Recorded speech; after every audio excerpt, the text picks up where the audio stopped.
Etawah line safari में 4 शावकों का हत्यारा कौन? दोषी सफारी अधिकारियों के खिलाफ कानूनी कार्रवाई जांच के बाद होते हैं। समाजवादी पार्टी के जिला अध्यक्ष गोपाल यादव ने उठाया सवाल।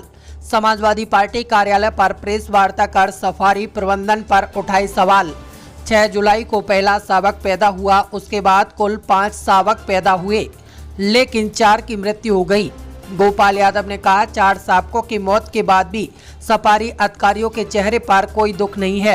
उल्टे सफारी अधिकारी शावकों की मौत को लेकर नई नई कहानी पेश कर रहे हैं। सफारी के अधिकारी अगर लापरवाही नहीं बरतते तो 4 शावकों की मृत्यु नहीं होती। सफारी प्रबंधन ने शावकों के जन्म लेने और मरने की जानकारी को छुपाया। नेताजी मुलायम सिंह यादव के ड्रीम प्रोजेक्ट सफारी को बर्बाद करने पर आमादा हैं सफारी के अधिकारी। उन्होंने कहा, सफारी के अधिकारी पोस्टमार्टम और सीसीटीवी रिकॉर्ड को सार्वजनिक करें ताकि सच्चाई सामने आ सके। सपा प्रमुख अखिलेश यादव ने जब शावकों के मरने का मुद्दा उठाया तो सफारी के अधिकारी अपने आप को बचाने में जुट गए। सपा सफारी को किसी भी सूरत में बर्बाद नहीं होने देगी।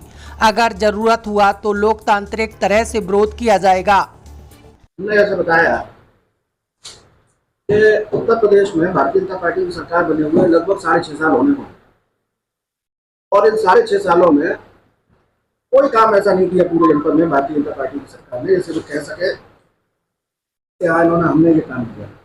और काम न करना एक अलग बात है।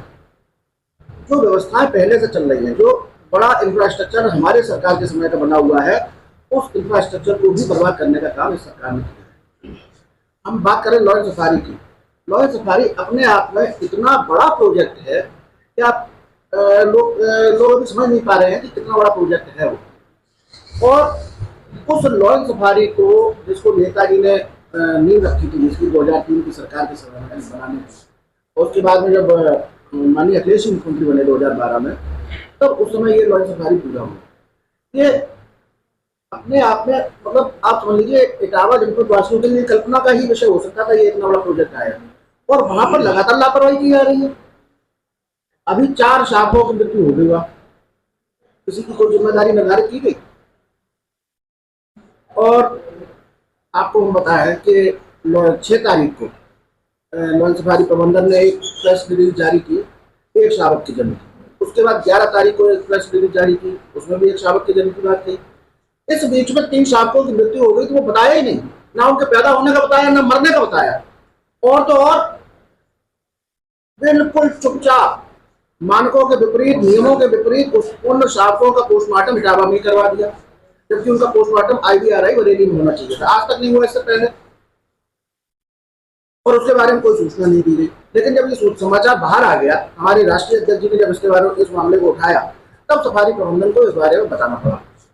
और जब हमने भी जिलाधिकारी महोदय को ज्ञापन दिया, उसके बाद जब सफारी प्रबंधन ने प्रेस कॉन्फ्रेंस किया, लोगों के सामने अपनी बात रखी, तो उन शावकों की मृत्यु के लिए उसने कहा कि एक शेरनी ने 5 शावकों को जन्म दिया 100 घंटे में। इस बात पर हम शोध करने के लिए कमेटी बनाए, अच्छी बात है, शोध करें कैसे हुआ। लेकिन हमारा सवाल वही है कि जो 4 शावकों की मौत हुई है, ये असामान्य घटना है, इसके पीछे जिम्मेदार कौन है, ये जवाबदेही किसकी है? इसकी जांच क्यों नहीं करवाने की बात करते हैं?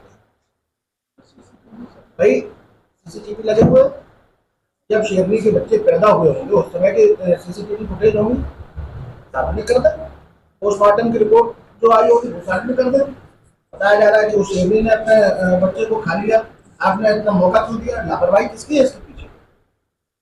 तो ये तो चीजें तय होंगी भाई, इतना बड़ा इंफ्रास्ट्रक्चर कैसे चलेगा? आगरा है बगल में, ताजमहल, पूरी दुनिया भर में ताजमहल को लोग जानते हैं। उस ताजमहल से प्रत्यक्ष या परोक्ष रूप से 5 लाख लोगों के परिवार चल रहे हैं। इसी तरह से ये सफारी लोग समझ नहीं पा रहे। ये इतना ही बड़ा प्रोजेक्ट है, टूरिस्ट डेस्टिनेशन हो जाएगा। अगर इस सफारी का रखरखाव ठीक से हो, ठीक से इसको चलाया जाए, तो लाखों परिवार इससे पले नहीं। मैं हर इटावा वासी से अनुरोध करूंगा कि दलगत भावनाओं से ऊपर उठ के ये न देखें किसके समय में बनी है। ये सफारी इटावा का गौरव है, इसके संरक्षण के लिए आवाज उठाए और मांग करें कि ये सफारी में जो शावकों की मौत हुई है, इसके पीछे कौन जिम्मेदार है, उन लोगों की जवाबदेही तय होनी चाहिए, उन पर कार्रवाई। सफारी प्रशासन शावकों की मौत क्यों छुपा रहा है, क्या वजह आपको समझ में आई? अभी वजह तो आप लोग उनसे पूछो क्यों छुपा रहा है। शावकों में मौत हुई उनसे सवाल पूछे जाते हैं, इसलिए छुपा रहे होंगे। ये भी तो अपराध है, इतनी बड़ी घटना। भाई 6 तारीख को एक प्रेस रिलीज जारी की, उसमें एक शावक की बताई, एक 11 को की, उसमें एक शावक की बताई। अब उनसे पूछो बीच में जो 3 मरे वो कब मरे, तो वो 9-10 तारीख को शायद कभी बता रहे, तो उसके बारे में तो बताया नहीं। तो ये क्या, ये मतलब ये असामान्य घटना नहीं है? सफारी प्रबंधन किसके इशारे पर ये सब चीजें कर रहा है, क्या लगता है? मैं लोग कहता सरकार की मंशा ठीक नहीं है। सरकार की मंशा अगर ठीक हो तो ये आप समझिए, लोग सोचते नहीं है वाइल्ड लाइफ इतना बड़ा प्रोजेक्ट बना हुआ है, लोग रणथंभौर जाते हैं, जिम कार्बेट पार्क जाते हैं, उससे बड़ा प्रोजेक्ट आपके इटावा में आ गए। ऐसे प्रोजेक्ट का आप लोग क्या बताएं कि मतलब अक्षम में है ये सब सारी चीजें।